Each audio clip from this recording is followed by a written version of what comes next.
going on, everybody? How's everyone out there doing? I hope you're having a wonderful day.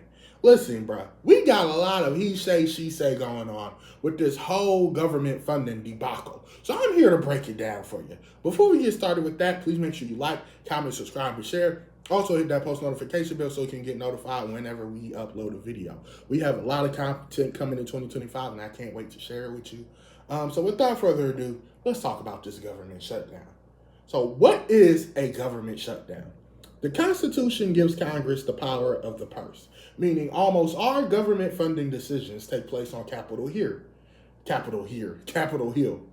Each year, Congress must pass spending bills before October 1st, the start of a new fiscal year, or the government runs out of money to keep functioning. If Congress fails to act before that date, the House and the Senate can also pass legislation called a continuing resolution to keep the government fully operating for a short period of time.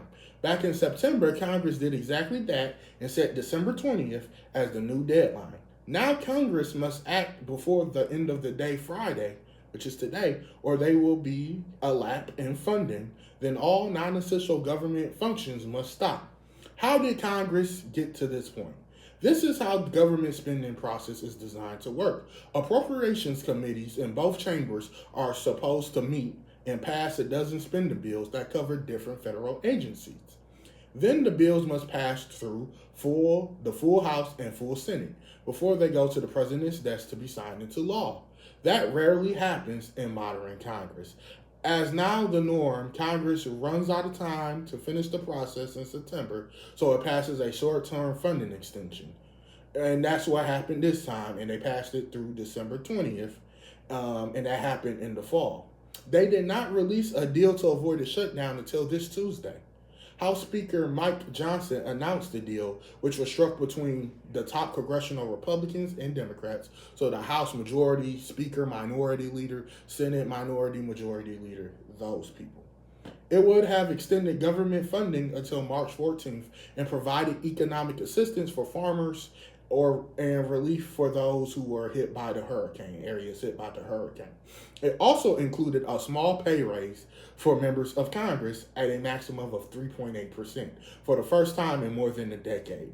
Before the House even scheduled a vote on it, Elon Musk began posting negatively about the bill to his more than 200 million followers on X. And then Trump came out against it, J.D. Vance came out against it, and some of his allies came out against it.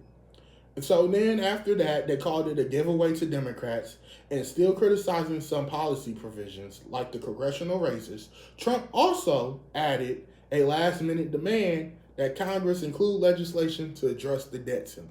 I will be doing a video on the debt ceiling because the debt ceiling is something different, and I want to explain what it is more in a different video. So we'll be back to that soon.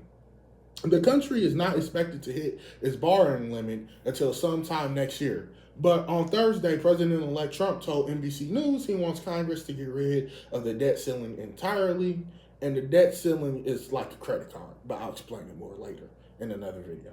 House Republicans tried to pass a second bill to address Trump's concerns, but it failed with nearly every Democrat except for 2 and 38 Republicans voting against it. Now they will have to figure out a new path as the clock ticks closer and closer to a shutdown. When would a shutdown begin? How long could it last? In the absence of a last-minute action from Congress, a shutdown would start at 12:01 a.m. Saturday, so effects will not be immediately felt until Monday. It is difficult to predict how long a shutdown could last, but if it happens, it could last for a while. Given divisions on Capitol Hill and the upcoming holidays, Republicans have a narrow majority in the House. Democrats control the Senate. That will change on January 3rd when Republicans take over both chambers of Congress, and then Trump will be inaugurated as president on January 20th. Representative Marjorie Taylor Greene, Republican of Georgia, posted on X that she would start shutting down. She would support a shutdown till inauguration day. During the shutdown, the federal government would be unable to pay its millions of employees, including members of the military, just before the holidays.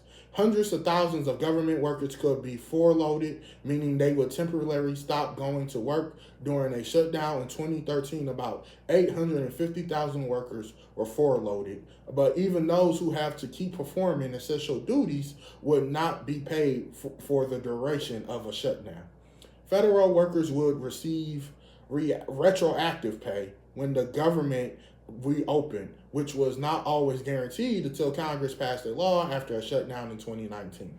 Some functions of the government will continue, including the military and public safety, like air traffic control, and the Transportation Secretary Administration said every federal agency creates a contingency plan for how to operate during a shutdown in which employees are expected from being